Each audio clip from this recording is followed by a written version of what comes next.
Okay, meteorology and weather data. That's an interesting slide because it depicts nearly every cloud form that you're likely to encounter in your flying or even in your daily walking around the Central Valley and looking up. You'll be able to tell. Let's go back.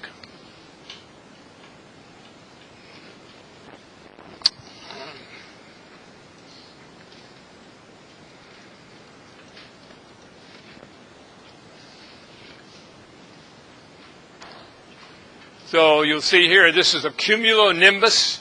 That's going to be later on in the presentation. Way up here, cirrus clouds.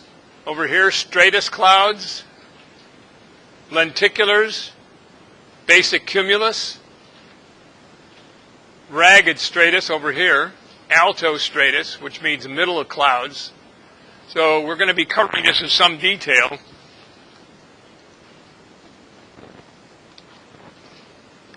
We talked about this before, and whether or not you are a pilot or an aviation maintenance technician, or whether you are simply walking around looking up, you cannot know too much about weather, especially if you go back east of the Colorado River. It is really important to understand cloud formations and what they mean, and today's lecture will go over weather systems, frontal systems, warm and cold frontal masses, and the effect they have on the atmosphere.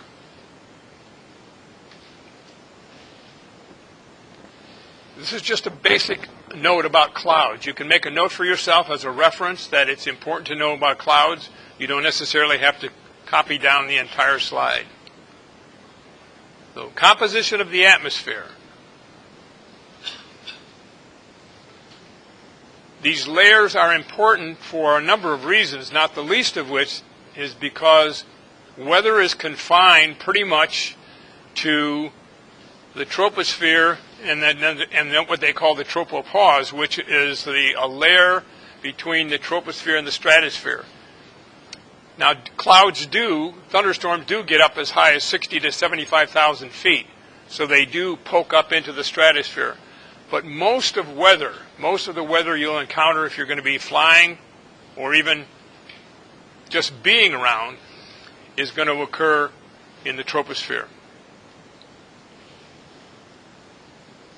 What also happens is as you go up in altitude, the temperature drops, doesn't it? Okay. And then at some point in time, as you get into the stratosphere, it starts heating up again. Then you get a little farther in the stratosphere, up into the mesosphere, and it starts dropping again. So it's an interesting phenomena how that temperature varies from the ground all the way up into the mesosphere. We're going to look at atmosphere circulation of the atmosphere, and what that means. And what happens is you see a rising and a falling of air. Those arrows represent air. So why would air be rising and falling? Andrew?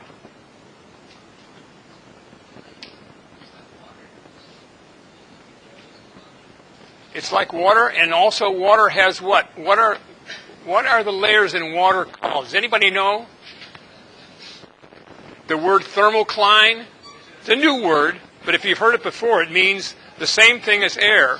It means that there are colder and warmer layers in the water, and they circulate. And in fact, one of the important things about the world's oceans are that water must well up from the deep in order to feed, among other things, the plankton. So it's a tremendous cycle that goes on worldwide, both under the ocean as well as in the air. And it has to do with the circulation of warm air rising near the equator and falling near the poles.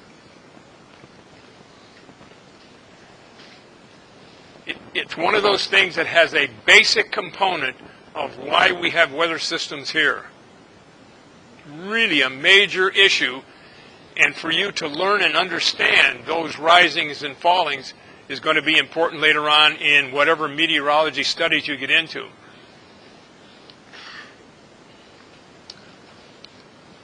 So here's world circulation, and this is a little different.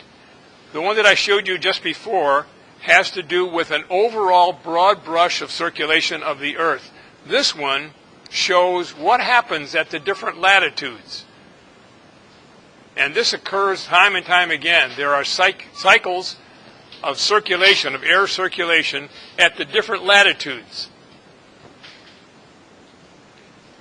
That's how different air is, how different weather is, for example, around the United States compared to down in Mexico or up in Canada, where in Canada you'll have mostly cold, down in Mexico you have mostly warm towards the equator, but in the mid-latitudes you have such a variability. It's because of the rising and falling of the air. Most of the time you will note that 30 degrees north latitude and 30 degrees south latitude are sort of the key changeover points for what happens in the circulation of air. Remember, I told you one thing about the presentations, and that is you will not get everything on my slide that you need to write down as a note, because some of the things that I say are going to be important enough, and you will recognize that in order for you to include those in your notes.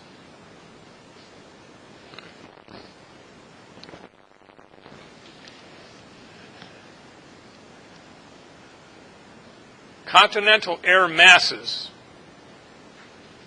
They're important for the changing of weather based on time of the year. Because, for example, MP over in the top, MP stands for maritime polar air. Maritime polar air. A stands for Arctic air. Continental polar air. Down here, maritime tropical, continental tropical, maritime tropical, maritime tropical, and maritime polar. These continental air masses are constantly pushing against one another. Sometimes the cold air masses come down from the Arctic. Sometimes the maritime tropical push up from the Gulf. That's one of the reasons why, and this is an important reason, it's one of the reasons why we have such violent weather in the Midwest of the country. It's because those air masses are shoving and pushing against one another. Sometimes the maritime polar, sometimes the maritime tropical win out. And when they collide together, they almost always are going to collide over Oklahoma, Kansas, the middle part of the country. The very movement of these air masses causes significant damaging weather, tornadoes, huge thunderstorms. Some of the biggest thunderstorms in the world occur in the Kansas, Oklahoma area. And that's from a man by the name of Robert Buck, who used to be a TWA senior captain with 30,000 flying hours. And the subject that he encountered one time was people bragging about the height of the thunderstorms on their way down to South America. There's a zone down below Mexico called the Intertropical Convergence Zone.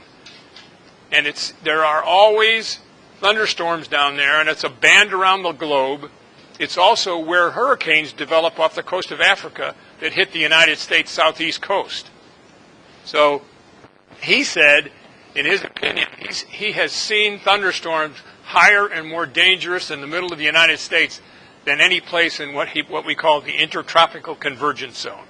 Now, you don't have to necessarily, these are not the kind of things that I'm going to be worried that you forgot. No, don't worry about it. I just want you to know that there are people flying around, are observing weather, getting good information, passing it back to people like me who can understand weather from the standpoint of my light planes that I fly. Some are not necessarily light. It's heavy twin-engine airplanes as well. But because they bring that information back and it becomes part of the academics of aviation, we learn from that. Okay, winds and currents. This is the land versus sea, and this is all the time. Happens all the time. It happens along every coast. San Diego, San Francisco, near San Luis Obispo. At night, the air moves, and in the day it moves, and it depends on one crucial factor, and that is the land. The land gives up and absorbs heat faster than the ocean.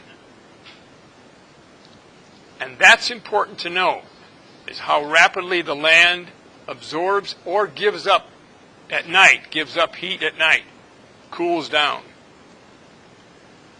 So make a note of that for yourself, that you have land breezes during the day and you have sea breezes, right? Land breezes at night, sea breezes during the day. Sea breezes, obviously, because it's coming in off the ocean. And it strictly has to do with the difference in heating, absorption, and giving off of heat by the land.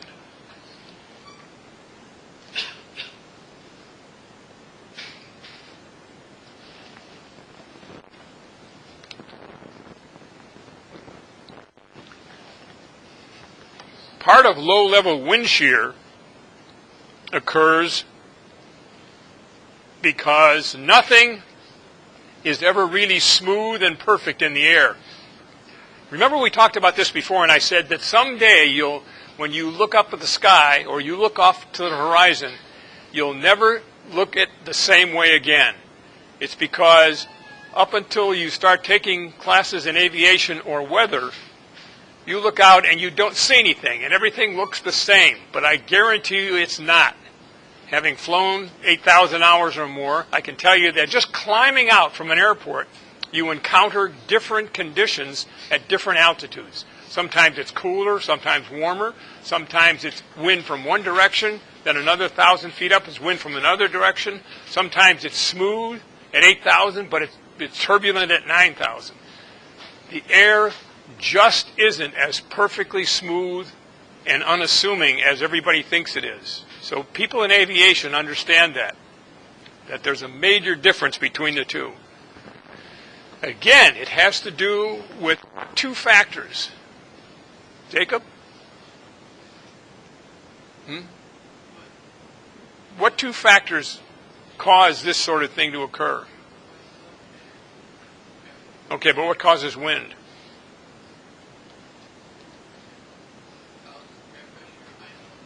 Now, clouds are formed because what?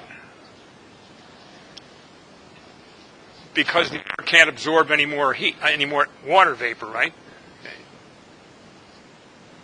So, again, the reason goes way, way back to the fact that you have heating and cooling, right? Heating and cooling causes the movement of air. Part of that comes from the sun. Part of it comes from the fact that the earth gets cooked, and then it cools off, and then it gets hot and it's cooled off. And that transfers heat to the atmosphere. Then the atmosphere starts heating up and cooling down, and then it starts moving around. So, the real fundamental issue is that if it wasn't for the sun, what would the earth be like? Yeah, it'd be a frozen block. So, the driver of all of this, the fundamental basic driver of what we have today as far as weather is concerned, is the sun. Then the next one is the earth and the composition of the earth. Then the next one is the fact that it's circulating, that the earth is turning on its axis. And that causes a little bit of wind too. But it doesn't cause the variability that heating causes. And it's difficult for aircraft because with that difference in heating and cooling, sometimes you're faced with a headwind, sometimes you're faced with a tailwind, sometimes you're faced with a crosswind. You have to be prepared for that. And usually, on the days when you go flying, you'll be forewarned about the day and about whether or not there's turbulence or wind shear available. It didn't used to be that way. Back in the 70s and 80s, wind shear was kind of an unknown phenomena. And it took a long time for the technology companies to come up with a way of detecting wind shear, especially at altitude around 35,000 feet. Because there would be times when these airliners would hit wind shear and it would injure passengers in the airplane who didn't sit there with their seatbelts attached. So finally somebody came up and decided that maybe there's a software, maybe there's a way to tell in advance if the airliner is heading for clear air turbulence, called CAT, clear air turbulence. So now the flights are so much smoother than when I first started flying in airliners. It's hard to believe that they have made such great progress in avoiding clear air turbulence.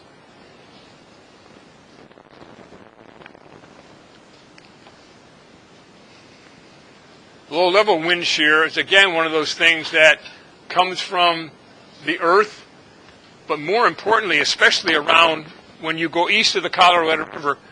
These two videos that I'm going to show you should impress upon you what I told you before, and that is when you go east of the Colorado River, the weather can change rapidly. In fact, that was the answer to one of the quiz questions, wasn't it?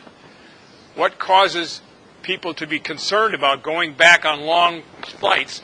And it's because these things can change so rapidly. So let's take a look. And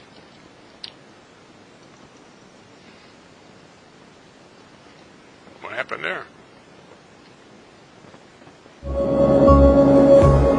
A microburst is an unusual weather phenomenon which causes a sudden surge of incredibly high winds. That's a downburst. They can be incredibly dangerous and often take people by surprise. Here's our list of the top 5 these people powerful who are out there just microbursts walking around. Watch how video. quickly they get caught by a microburst.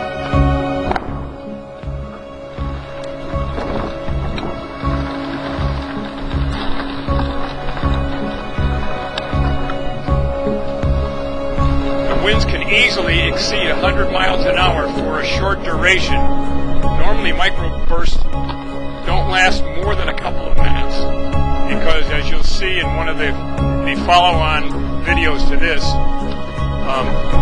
how they form, how they quickly move through.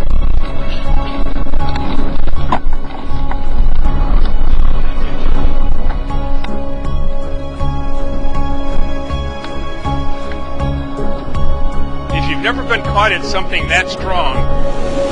Among other things, the dirt hits your face and it feels like you're getting pummeled by things that are going to eat away at your skin.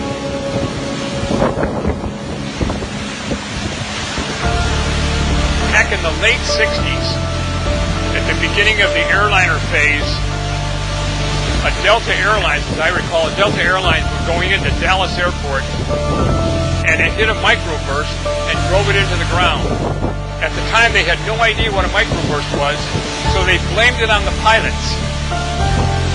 15 years later, someone finally discovered that the reason for that accident was a microburst over which neither pilot had any control.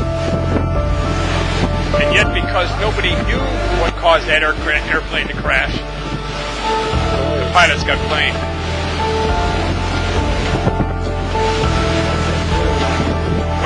What you're seeing here, you're seeing a small area being hit hard by a microburst.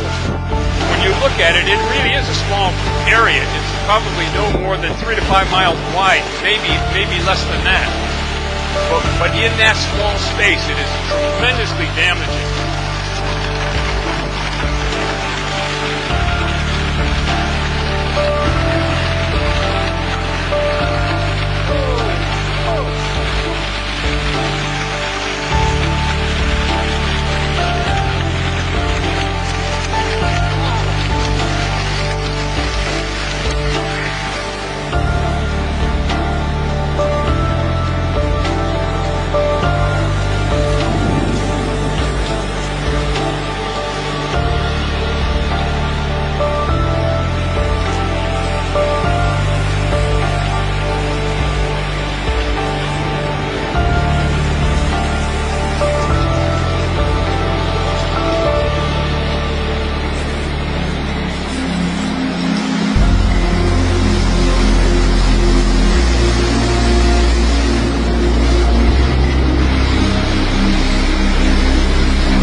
says Portland City Hall, but I don't know whether that's Portland, Oregon, or Portland, Maine, or Portland, any other state.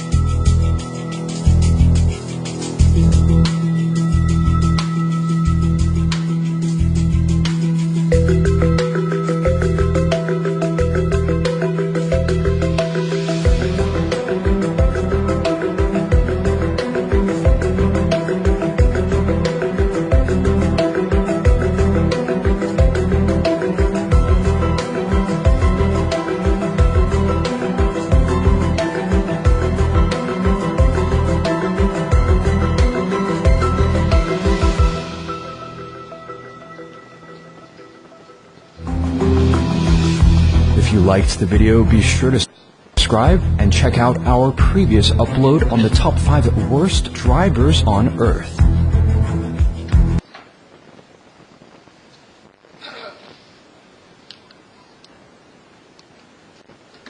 So I want to do this one here.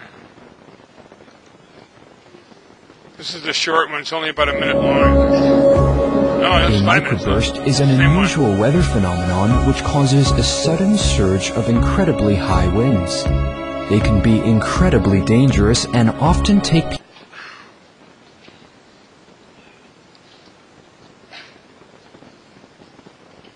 This is the short one here.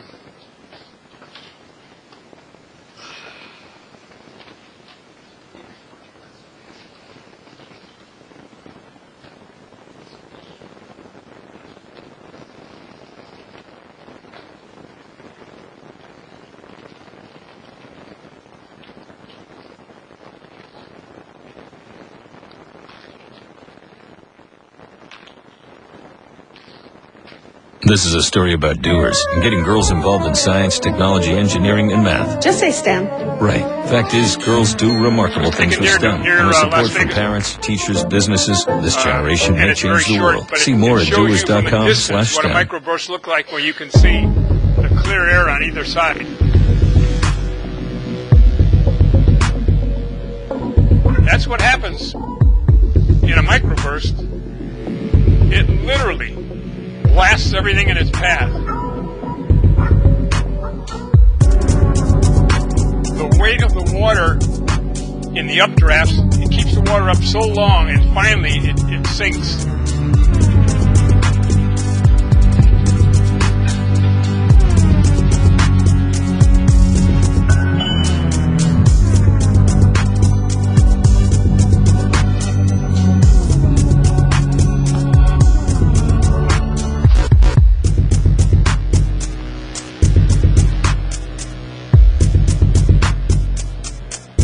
Note that 15 minutes. Especially important because we talked again about going back east and why it's so important to understand the weather when you do go back east, because things can happen so rapidly. Okay, here are some different clouds and cloud types. Just remember the word cumulus.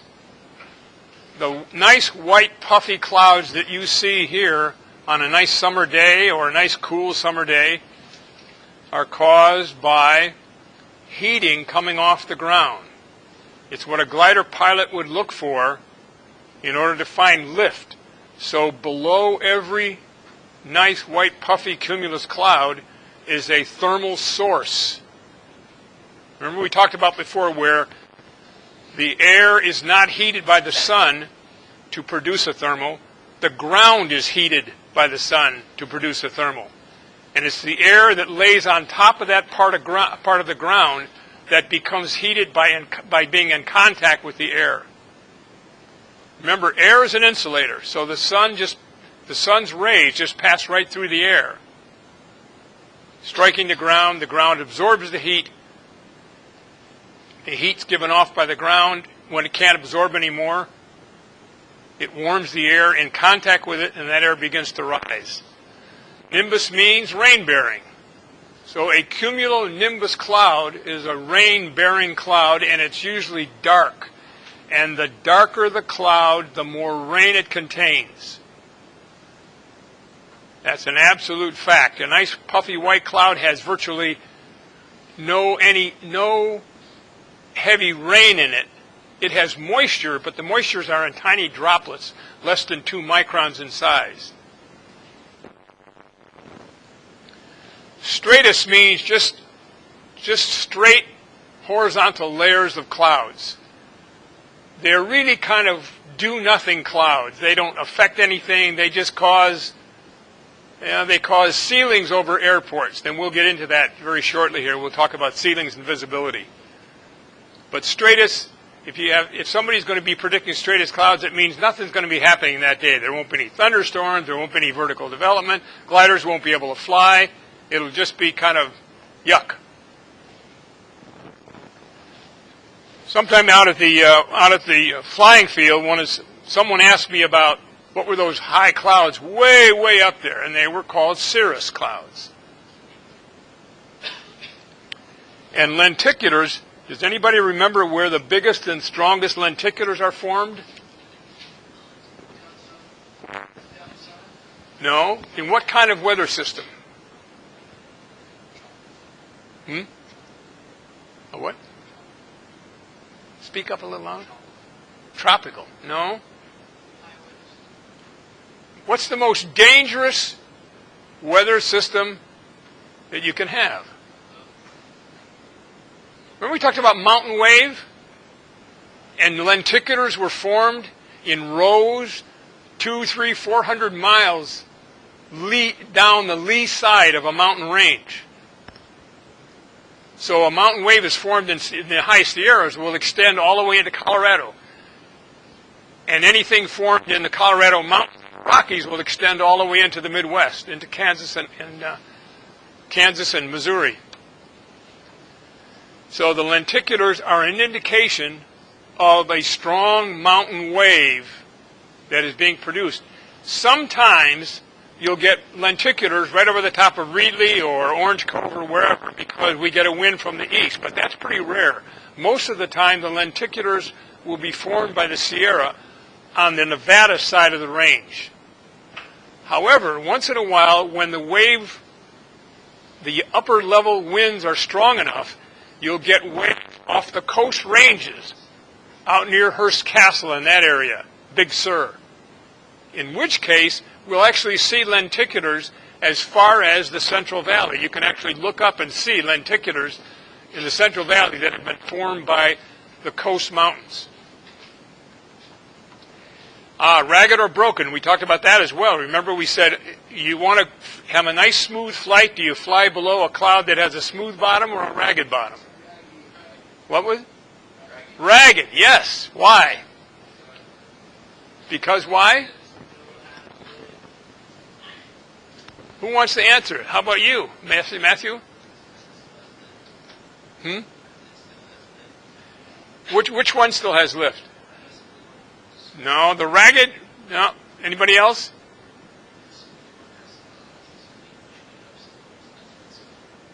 The smooth one still has lift pushing up underneath it, right?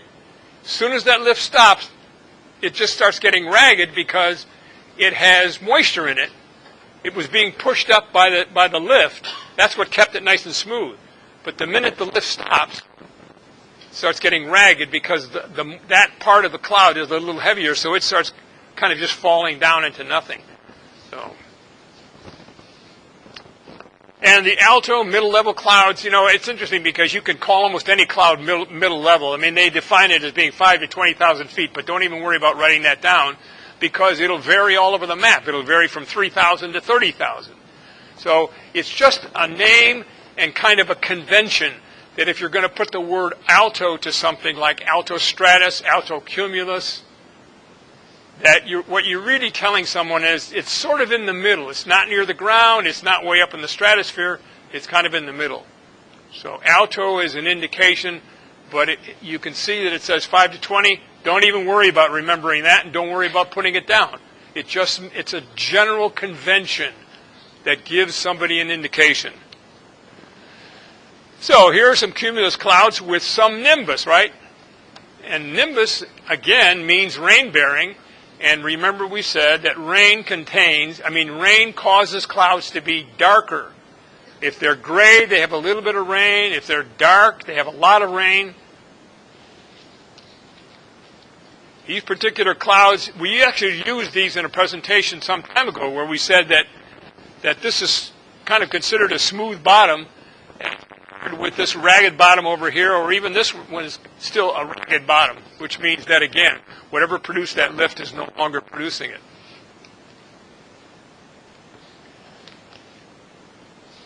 Again, we're back to the clouds of all types.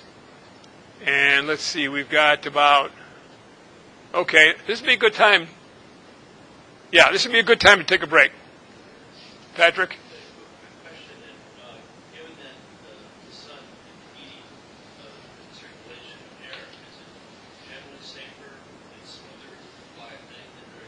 Yes. Well, yeah, I mean, smoother. Obviously, gliders look for turbulence, right? But if you're flying a power plane, sure, it's much nicer at night. Very much so. Almost always, the whole world sort of smooths out at night, except in the Midwest, because if they have thunderstorms in the middle of the day, those thunderstorms will often continue at night.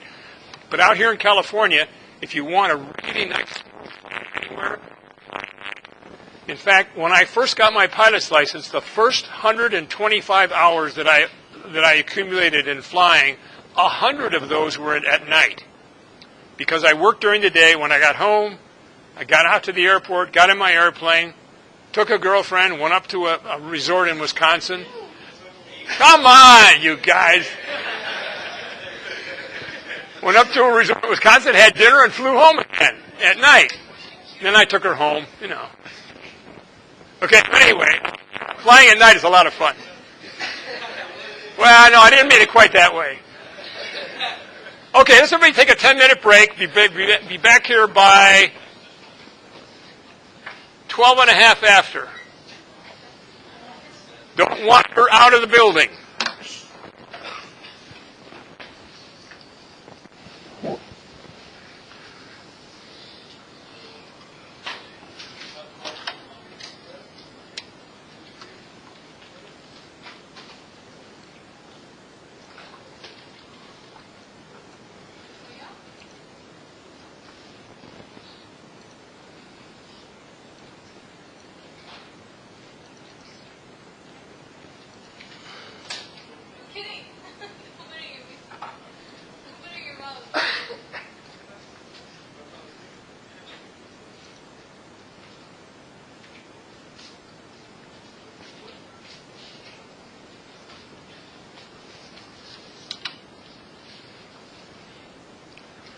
Does anyone have any question on their essays?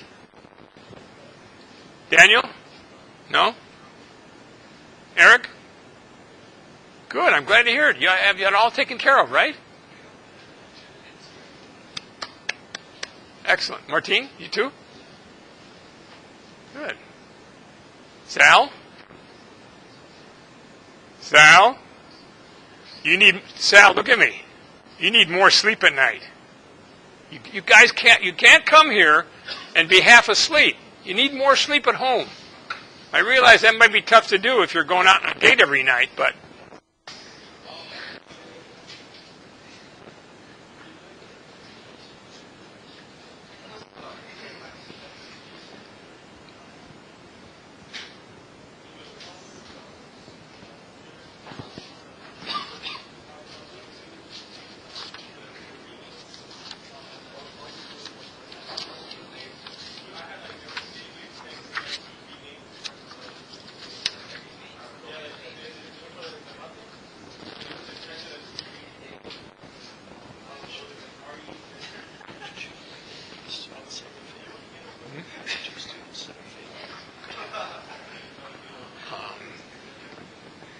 behind you.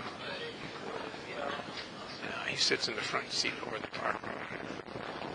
And the other one is here. Look at it here. So him and him. Mario Gomez, yeah. So they're not sitting together. No, And I believe that this young man would do a lot better if it wasn't the influence here, because I think he's bright enough. I think he's got the intellect to be able to do it. But this is the difficult. By that I mean,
I noticed a few cell phones out. Remember, it's okay on break, but once the lecture starts, those cell phones turn off and in your pocket.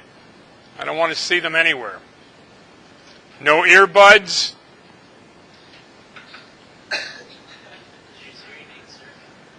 Thanks, Sal.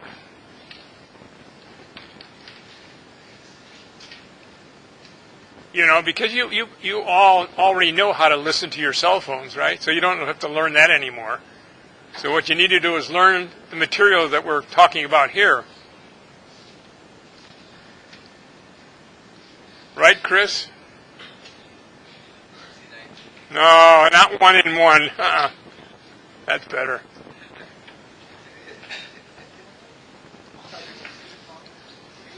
Don't forget, guys, you have to go to the washroom. You have a chance to get a drink of water. So after the lecture starts again, don't raise your hand and say you need to go to the bathroom. Not going to work.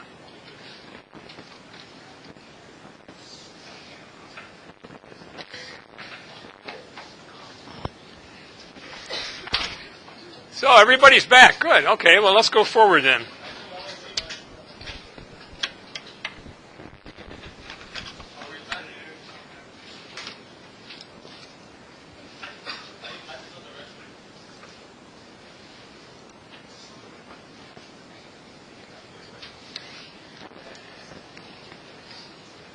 In aviation, ceiling and visibility are two crucial issues for flying. And as you get into your aviation courses later on, especially in the area of weather, we're touching on weather enough here so that you have a good primer for what's to come in the future for some of you or all of you, who knows. It would be nice to see all of you continue on in the world of aviation. It's very lucrative and very much fun.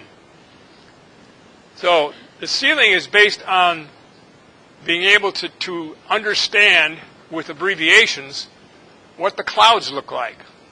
So from anywhere from clear all the way through overcast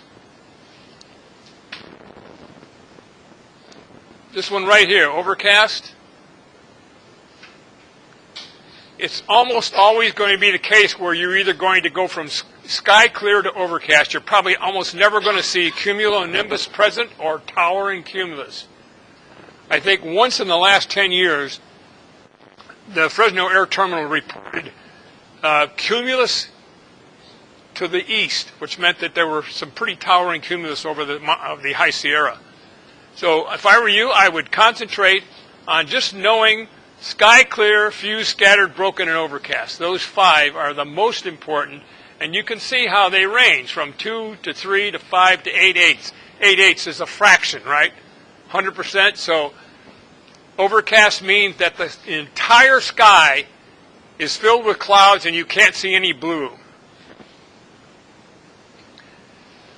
Now, the important other point is that when a ceiling is reported as broken or overcast, it means that that is a restriction on flight that is the same as though it was all overcast. So broken, even though broken shows 5/8 to 7/8 of the sky obscured or covered, still you cannot take off in a condition, depending on whether you're instrument rated or not. If you're just VFR rated, you can't take off and go through a cloud layer, even though you might be able to see some holes in the sky, some blue holes, because it's only broken, it's not overcast. So if you pay attention to those 5 issues, and the fact that broken and overcast are classified together as a restriction on going up through it in an airplane.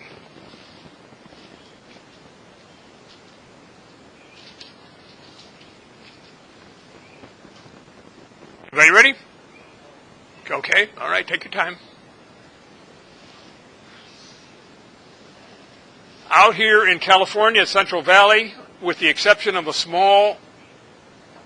few number of weeks in the wintertime, it's almost always going to be either few or scattered. Once in a while it would be broken, but almost always either clear, few, or scattered. That's one of the reasons why I moved from Chicago to California, because I love to fly, and I like to fly in nice, beautiful weather. I also like the sun. And back in Chicago, the sun is uncertain whether you get up in the morning and it's going to be a sunny day. Pardon? Was it dangerous? Well, if you're going to fly in the Midwest, sure, it's always going to be dangerous, unless you...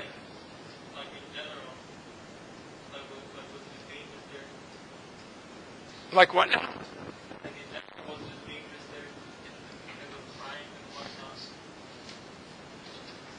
You mean talking about crime on the streets? I'm trying to figure out what that had to do with clouds, but I'll get that in a minute. The point is that any big city is dangerous to live in. I don't care whether it's New York, Chicago, Houston, San Francisco, LA, wherever. And it's because they have various undesirable people living there. Okay, so the definition of ceiling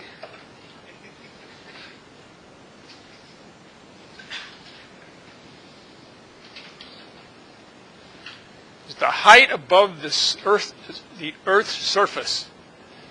And that's important for the second point, and that is that ceiling is given as above ground level from the base of the prevailing cloud. So if I'm at Denver, Colorado at 5,000 feet and they say the ceiling is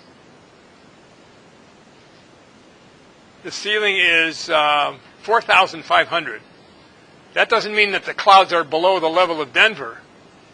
The ceiling is always measured from the base of the airport up. So you could take off out of Fresno Air Terminal, and that's 333 feet at Fresno Air Terminal, and sometimes the clouds could be 200 feet. That doesn't mean that it's below 133 feet below Fresno Air Terminal, it means it's 200 feet above the 333 feet of Fresno Air Terminal. So I might ask you the question, if the mean sea level elevation of Fresno Air Terminal is 333 feet, and the ceiling is 200 feet, what is the level, the mean sea level of the ceiling? What altitude is it? So what would be the answer? If the ceiling is 200 feet and Fresno Air Terminal is 333 feet below sea level, what is this? 333 above sea level. What is the mean sea level elevation of the ceiling?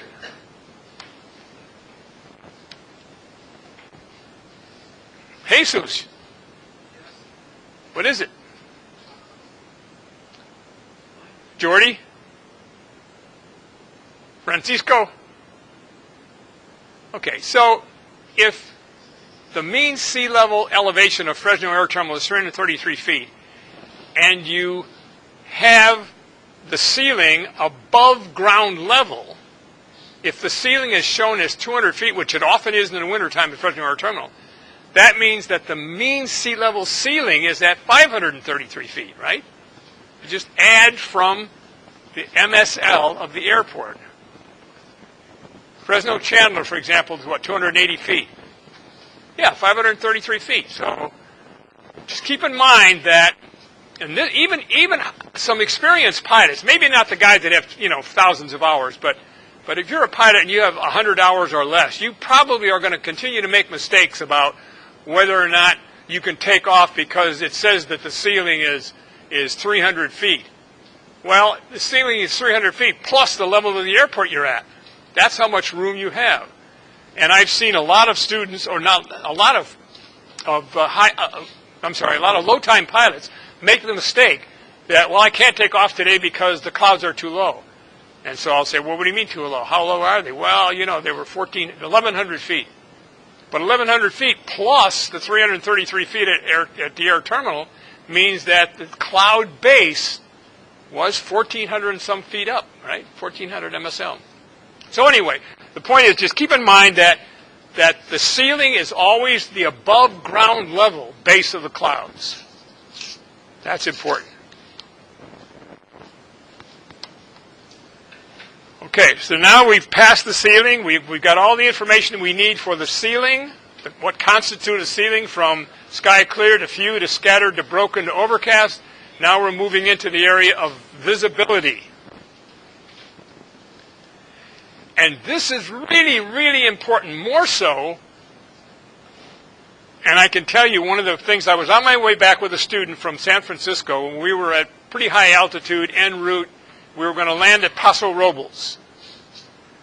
So from about 20 miles away, I could clearly see the airport at Paso Robles.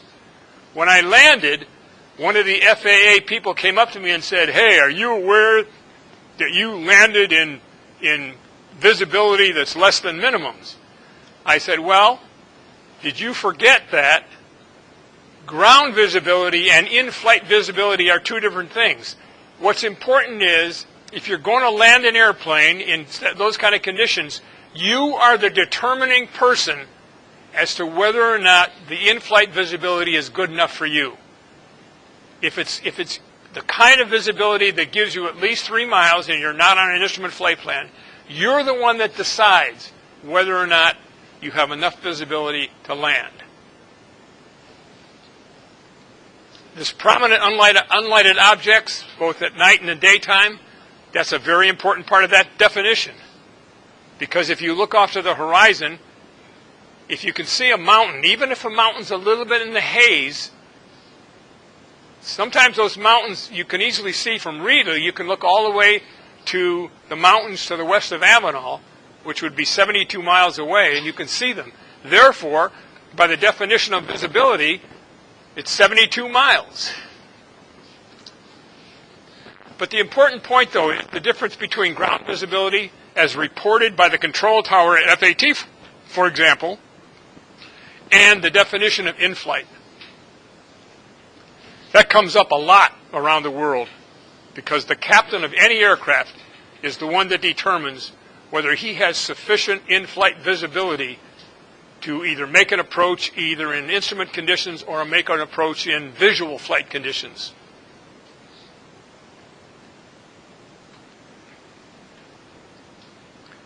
There's one more definition that you don't have to remember because it's kind of a combination. Oh, do you want to go back? Okay. Anybody else? Everybody else? Eric? Okay.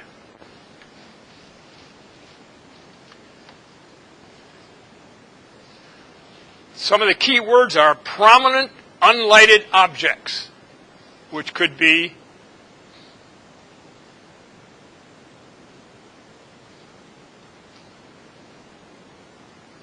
anything. Could be tall buildings, antennas, power lines, mountains, but not stars.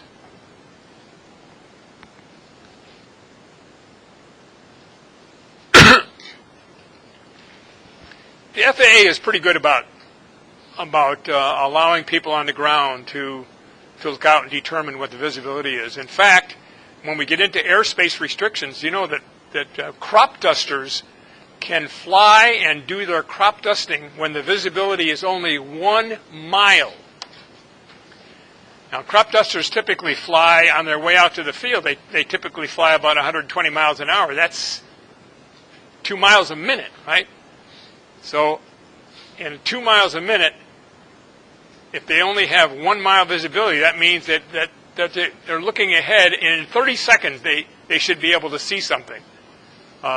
So anyway, the FAA is pretty good about it. They have good rules. There are reasons why they've established certain rules of visibility, and we'll cover those. They're pretty fascinating, I think. Everybody thinks that learning airspace is really difficult. I teach the best airspace lecture of anybody that I've ever met, and I've had students all tell me the same thing. When you learn airspace from me, you will never, ever forget it. Because to me, it's logical. Very logical and understandable. You guys ready? Okay. Prevailing visibility means that you ought to be able to take a look all the way around the horizon, and if you can see parts of the horizon that are clear, even if parts of the horizon are blocked, are obstructed, still you can use any part of the horizon you want to as an average to determine whether or not you have the appropriate ground visibility. Now, what we're really talking about is the great standard reference of visibility for all pilots 90% of the time is 3 miles visibility. So write that down. 3 mile visibility is the standard for normal flight from the ground up to 10,000 feet. 3 miles. Pardon? The standard of visibility for especially light plane aircraft, light plane pilots, from the ground to 10,000 feet is 3 mile visibility. You'll encounter that time and time and time again. 3 miles. There are exceptions, like I just told you about the crop dusters, can fly at 1 mile, but they can only go up 1,200 feet. Once they go above 1,200 feet, now the visibility requirement is 3 miles. 1,200 down, it's only 1 mile. That's because they have to do a lot of work down there. They have to crop dust. There are helicopter emergency patrols, pipeline patrols, traffic patrols, all kinds of things happen below 1,200 feet above the ground. So the FAA says, look, we're going to let them happen. We can't stop them. And besides, it's difficult for the FAA to even control that with radar because the radar picks up clutter. I know that the lady who runs the traffic control at Fresno Air Terminal is going to tell you that their radar picks up trucks on the overpass going on 99. So you can see that even if they wanted to control aviation below 1,200 feet, it would be difficult for them to do it, to be able to determine that you have violated some rule of visibility. The other thing is visibility as statute miles or feet or hundred or meters. That's important because in aviation today, nautical miles per hour, nautical miles distance has become very much commonplace. But every now and then you're going to run into visibility defined as statute miles. Then you're also going to get into a situation where direction is also split between true north and magnetic north. So sometimes winds aloft, don't worry about it, just keep in mind that I want you to absorb this mentally, not necessarily have to write it down. But winds aloft are measured according to true north, but winds Chandler, maybe airport, will be noted as magnetic north. Why would you think that would be the case? Why would the winds on the ground at any airport be noted as according to magnetic north? Pardon? No. Remember, up here I said the winds aloft will be reported according to true north, but on the ground they'll be reported as according to magnetic north, or magnetic direction. It's because the runways are built according to magnetic direction. Remember we showed a picture of FAT? We showed a picture of Reedley Airport. We talked about the compass. That's coming up here, if we have time, where we'll actually talk about that runways are aligned according to magnetic direction. So when you hear a weather report for Reedley Airport that says the wind is from 300 at 10 knots, it means 300 magnetic. But when you read a report that says the winds at 12,000 feet over FAT are 300 at 25 knots, it means it's 300 true north. That's the difference. And it's just simply because runways are oriented to magnetic directions. Okay, we're going to get into some frontal systems now. It's a little bit different topic, but it's really kind of more fun, I think, in some ways. So, first thing to take a look at and understand is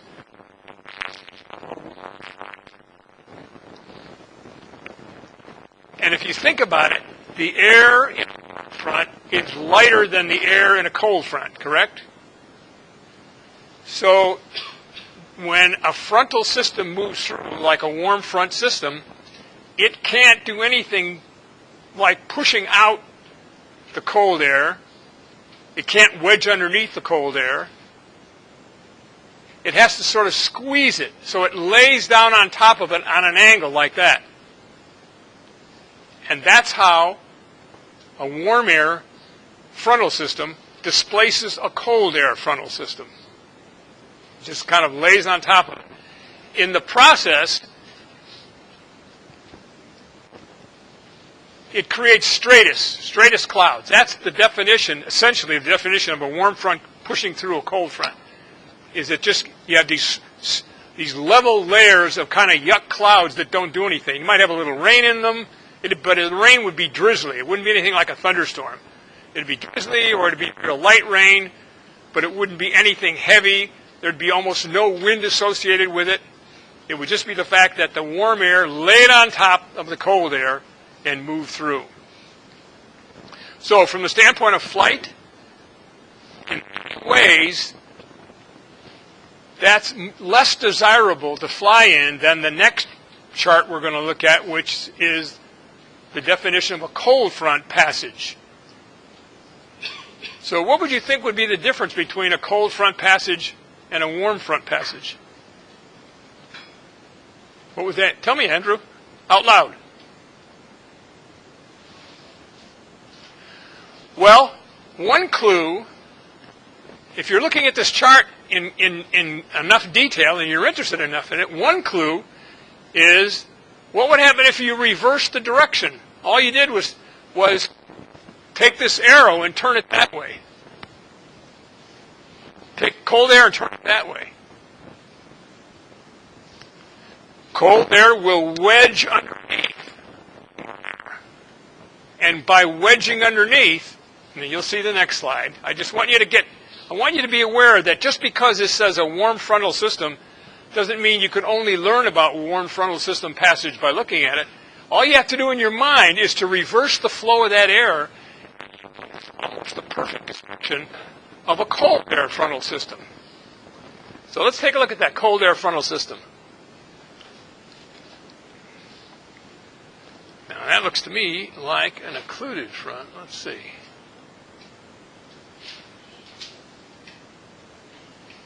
That's a warm frontal. Cold. Occluded. Yeah. Okay, so anyway, what I've done here is I've mixed up the two charts that I had. It should have shown the cold frontal system moving through. Instead, this is really an occluded system. But let's go back to that warm system again. Now, since I have the wrong chart to look at this chart, passage of a cold frontal system would be, right? And it would be this. It would be simply wedging up underneath. What would be the difference in the cloud forms? Remember, the front's laying on top, right? But now what happens if the cold front is coming and it's wedging underneath? Nico? Yeah, it would push it up. If it was wedging underneath, it would push it up. And now what you've got, you have thunderstorm development. You have vertical development. You have cumulus clouds. So every time a cold front comes through, for glider pilots, it's hooray! We've got some vertical development going on because we know that the passage of a cold front is going to drive the air up. It's going to make it unstable. The definition is unstable. Instability is what drives glider flying. So what's the recent altitude record for gliders?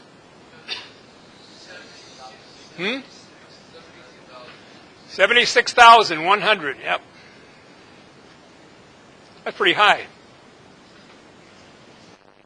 Okay, so the fact that it's sort of serendipitous that I did not put up the cold front passage, because now you can see that all you do in your mind is reverse the numbers, reverse the letters, and you have the idea of what happens when a cold front moves through. So let's go ahead now. We'll take a look at the occluded front. It says cold front, but that's not true here. It's an occluded front. Same thing. An occluded front is nothing more than a frontal system catching up with another frontal system, and then doing all kinds of crazy things, and then mixing up the air and creating thunderstorms and sometimes squall lines and sometimes tornadoes.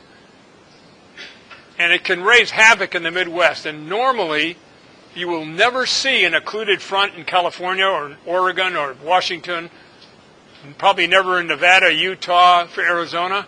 You'll only begin to see them back east. Probably east of Denver, my guess is that would be the majority of where you would ever encounter an occluded front. And then even more so east of Chicago.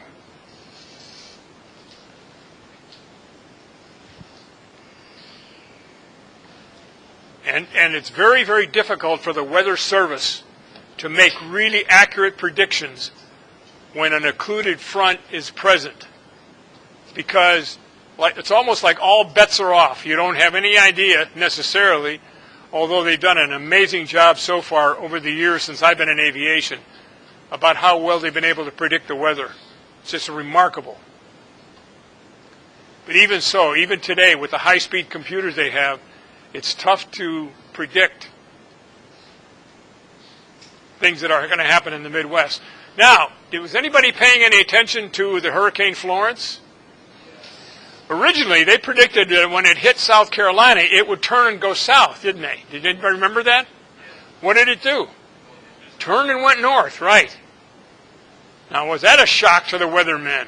They probably all were hiding in the closet when when that news came out that it wasn't going to go south after all. And the poor people in Georgia were all ready to get hit by the hurricane, and it went north.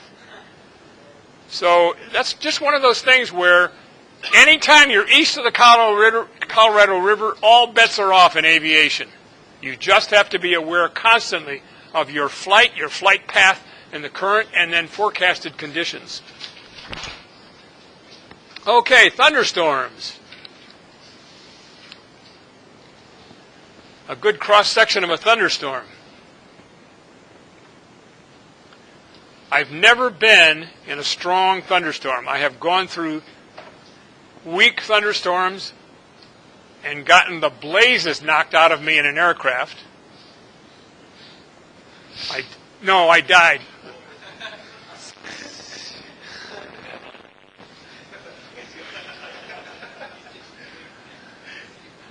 Don't you wish, right? Okay, so the thunderstorm builds up, but what's happening is on the inner core, there's a signs of the updraft, there's a downdraft, and then that side, another updraft.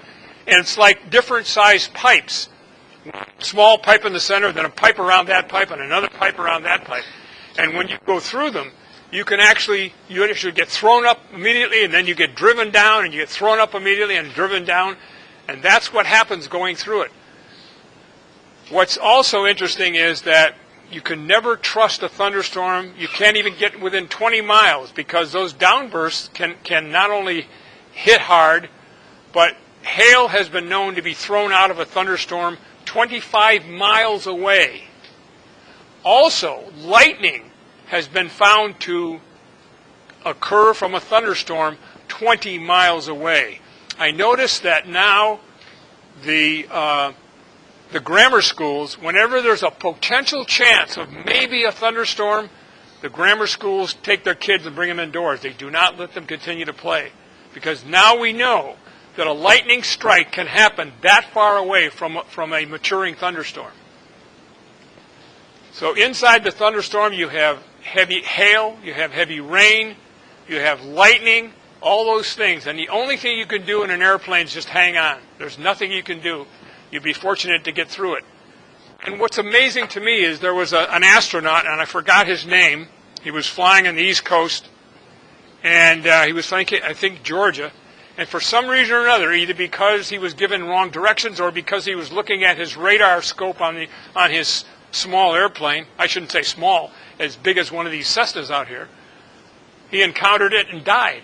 It just tore the airplane apart. Nobody has any idea why such a highly experienced pilot and astronaut would have encountered that kind of thunderstorm. Often it's the case where they want to dodge between thunderstorm cells, and sometimes the radar they have on board these small aircraft are slow to react and don't give them the right information. So you can see that 5 to 7 miles in height, right, that's 35, almost 40,000 feet, and they definitely get much higher than that. Not here in California, but certainly back in the Midwest of the country. Now, these thunderstorms continue to move. They rarely stay in one place. And you can always tell the movement by what is called the anvil. And the anvil is the direction of the movement of the thunderstorm. It points in the direction of where the thunderstorm is going to be. So it's a good indication if you're out driving around the Midwest of the country on vacation, you happen to see a thunderstorm off in the distance, maybe not too far away, and you can see the anvil. You can tell your passengers in the car, you know exactly where that thunderstorm is headed, because the anvil depicts it.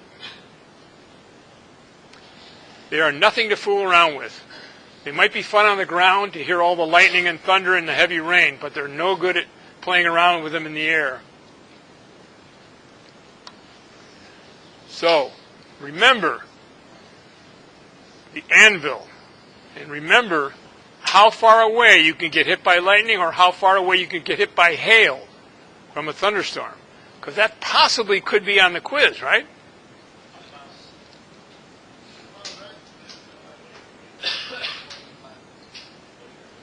Okay, weather reporting. Now here we're going to talk about some of the basics of combining ceiling and visibility that we just learned about into a string of numbers that mean an awful lot to a pilot. We have talked before, there was a question on one of your quizzes about the difference between METAR and TAF. Right.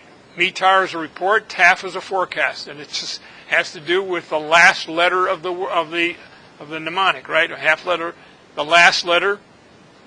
So in this particular case, again, you just told me the answer there. We're just going to look at one of them. We're going to look at METAR. Okay, so why do we want a METAR? Well, if you're going to fly into an airport, let's say you're going to fly from here to Reading, and you know how much the weather differs between the Central Valley and Reading, California. Big difference in weather. A lot of the weather systems get bumped north of us here, up into northern California, or up into the Siskiyou Mountains between Oregon and California. So there's a big difference. That's the reason you want a METAR. Even if you're only going to fly locally, it's sometimes a good idea, because if you see any kind of clouds on the horizon, you know there's a chance for changing weather. Or if you saw the weather report the night before, and the weatherman talked about the possibility that maybe a low pressure system would move in. And what does low pressure mean? What kind of weather? Bad weather. Bad weather. Correct.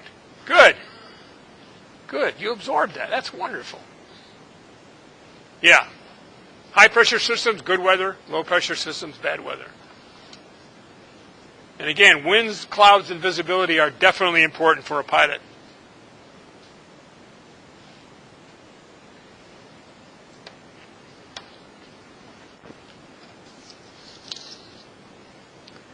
And I'm more than happy to wait as long as you want, because I've learned that all of you take such good notes now compared to when you first started in this course. I am happy to give you enough time to make the kind of notes you've shown me that you can make. Right, Jesus? You all have done a really great job. You can't appreciate how much progress you all have made since the start of this course. And if your high school administrators ask me the question, that's exactly what I'll tell them. You've made remarkable progress. Everybody ready?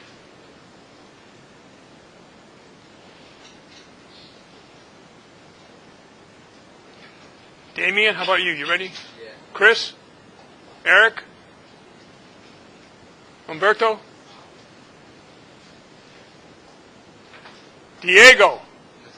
You're all done making notes? Okay.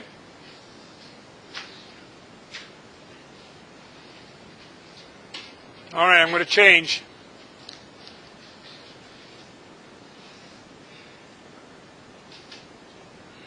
Okay, so it's a METAR, and KFAT represents Fresno Air Terminal with a K in the front of it. And the K is there because of what international convention?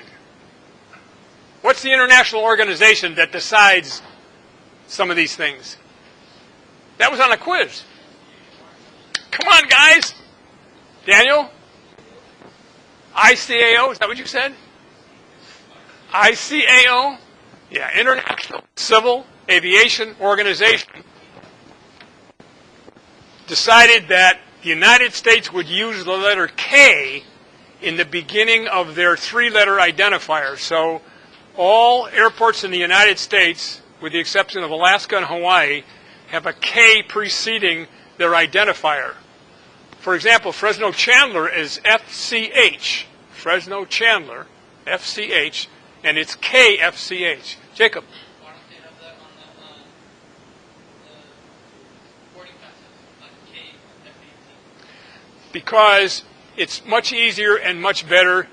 The K is something that's used in commercial aviation mainly, but it's used in electronics that bind all the airlines together in the world. There's really no reason to put K. I think some airports might, but for example, LAX. LAX would have a fit if they had to put a K in front of it. Same with SFO, because for all these decades that we've been commercial flying, it's always been LAX, SFO, San Diego is SAN, Las Vegas is LAS, that sort of thing.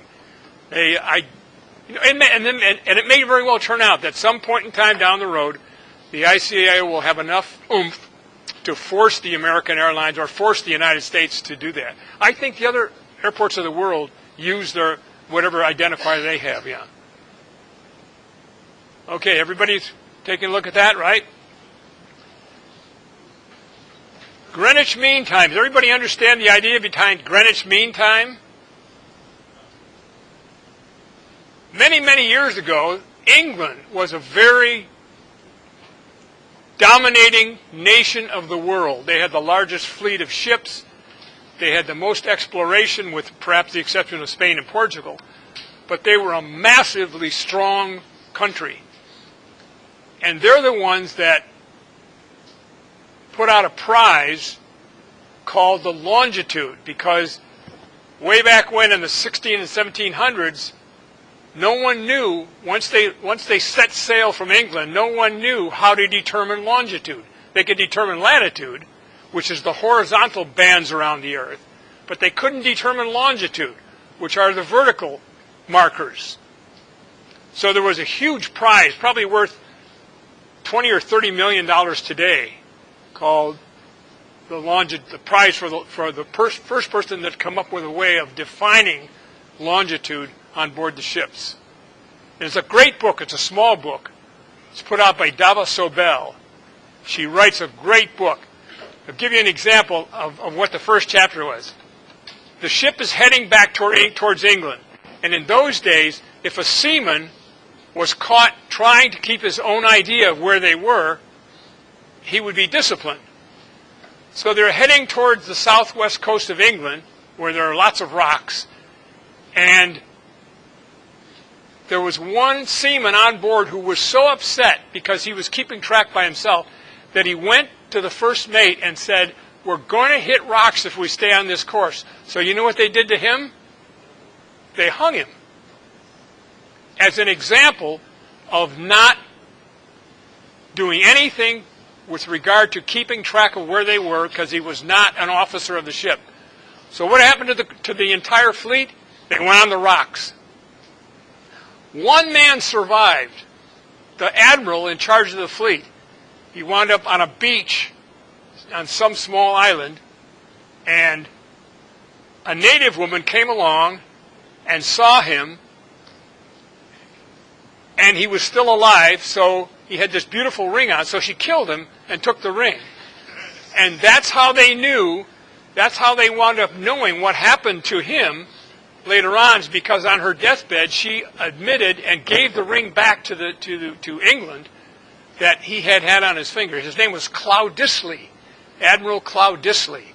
It's a fascinating little book. It doesn't take you long to read it, but if you really want to understand the difficulty of sailing in the days of early England, that's a book you should definitely go with. Anyway, let's go on to the next slide here.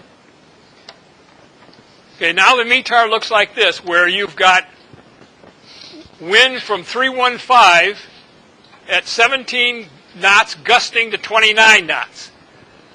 Is this magnetic or true? Magnetic. How many say magnetic? Raise your hand. How many say true? Well, the magnetics win, but not everybody raised their hand, so there was someone decided, right? It's magnetic because it's for a specific airport. It's for one specific airport, and it's on the ground, and as a result, the runways at Fresno Air Terminal are oriented magnetically. And so the direction of the wind has to coincide with the direction of the runway. It has to be appropriate to the direction of the runway. So 315 at 17 gusting to 29. 1/3 SM. What does that mean? What is it? Zachary, how about you? What does 1/3 SM mean? Osvaldo. Oh, that's right. The visibility is 1/3 statute miles. Very good.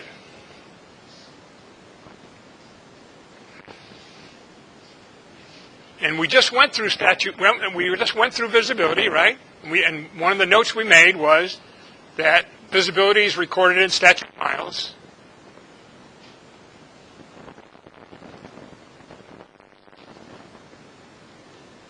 Do they record visibilities above 18,000 feet?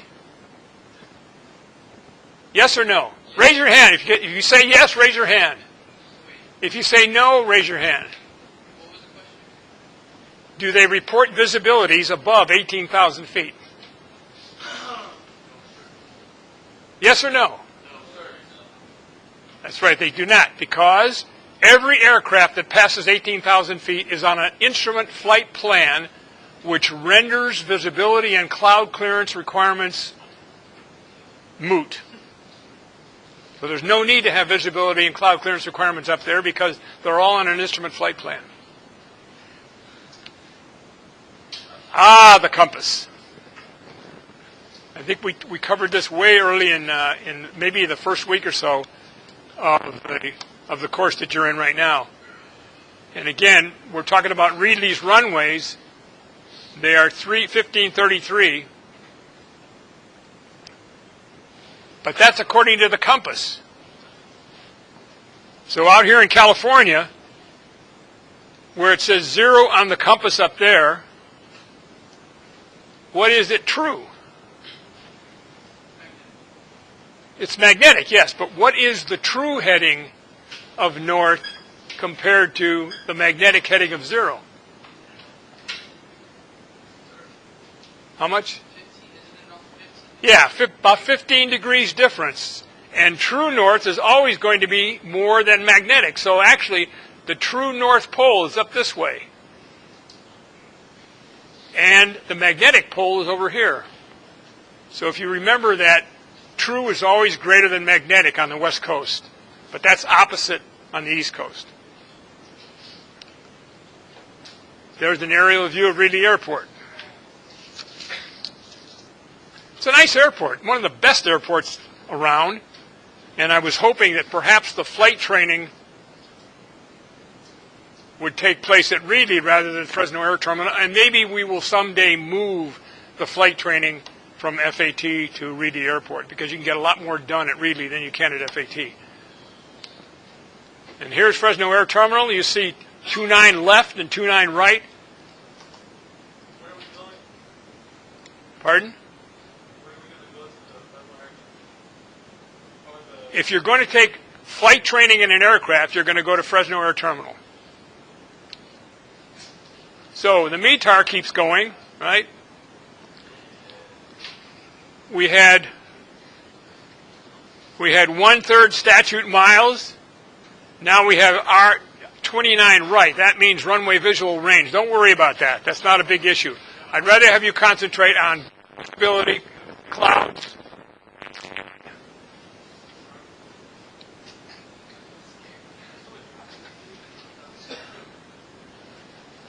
We have a little bit more that you remember, right? What is SCT? Scattered, right. What is BKN? Broken, right. And these clouds are scattered at 600 feet above the airport. And a broken ceiling at 4,000 feet above the airport. Remember that, above the airport.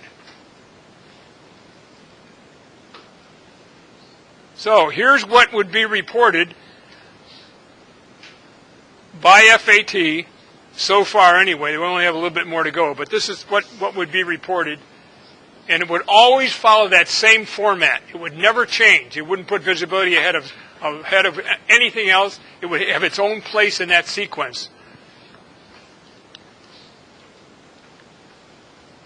Okay, now here we get with the Celsius temperatures, the barometric pressure, 29.98 inches. You've got that, and usually it's going to have an A ahead of it, so it reminds you that it's an altimeter setting. And then the remarks, RMK, breaks in the overcast. Don't worry too much about the tail end of the METAR. The important thing for a METAR is what airport it's at, what time was this report. That's important because if our conditions are variable, it could be very, very different the next time they come out with a METAR. So clouds, visibility, and ceiling, visibility, clouds, and in that area. Yes, it's important to have things like the altimeter, but if you're sitting at the airport getting ready to go flying, you just set your altimeter to the level of the airport, right? You don't even have to know the altimeter setting. You just turn the dial until it represents, in the case of FAT, it represents 333 feet.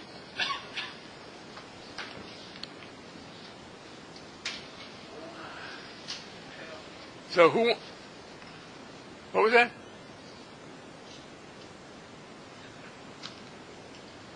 Okay, the final METAR. Read it together. Just read it for yourself. You can see that here it is up here. Here it is up here, and here is the way you would decode that METAR. Get used to it because it just might be on a quiz tomorrow morning. Oh, I mean, it's possible. I'm not guaranteeing it'll be on the quiz, unless you want me to put it on the quiz. I see, okay. So, you should be reading it. Francisco, are you reading it or are you talking to your partner there? It'd be a good idea to read it because, as I said, it just might appear tomorrow morning or tomorrow afternoon.